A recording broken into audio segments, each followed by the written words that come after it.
Old Iron. One day James had to wait at Edward's station till Edward and his train came in. This made him cross. "Late again," he shouted. Edward only laughed, and James fumed away. "Edward is impossible," he grumbled to the others. "He clanks about like a lot of old iron, and he's so slow he makes us wait." Thomas and Percy were indignant. "Old iron," they snorted. "Slow? Why, Edward could beat you in a race any day." "Really?" said James huffily. "I should like to see him do it." One day James's driver did not feel well when he came to work. "I'll manage," he said. But when they reached the top of Gordon's Hill he could hardly stand. The fireman drove the train to the next station. He spoke to the signalman, put the trucks in a siding, and uncoupled James ready for shunting. Then he helped the driver over to the station and asked them to look after him and find a relief. Suddenly the signalman shouted, and the fireman turned round and saw James puffing away. He ran hard, but he couldn't catch James, and soon came back to the signal box. The signalman was busy. "All traffic halted," he announced at last. "Up and down main lines are clear for 30 miles, and the inspector's coming." The fireman mopped his face. "What happened?" he asked. "Two boys were on the footplate. They tumbled off when James started. I shouted at them, and they ran like rabbits." "Just let me catch them," said the fireman grimly. "I'll teach them to meddle with my engine." Both men jumped as the telephone rang. "Yes," answered the signalman.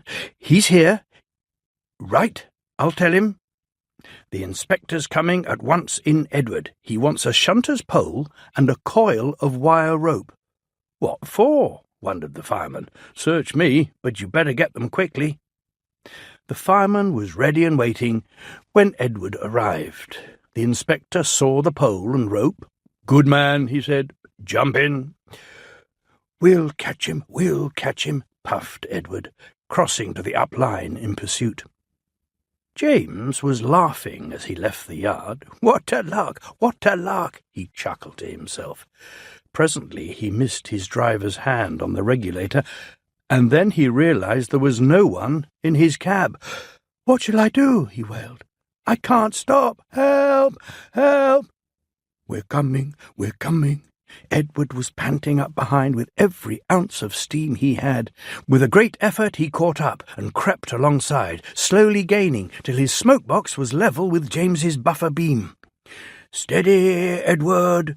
The inspector stood on Edward's front, holding a noose of rope in the crook of the shunter's pole. He was trying to slip it over James's buffer. The engine swayed and lurched. He tried again and again. More than once he nearly fell, but just saved himself. At last, "Got him!" he shouted.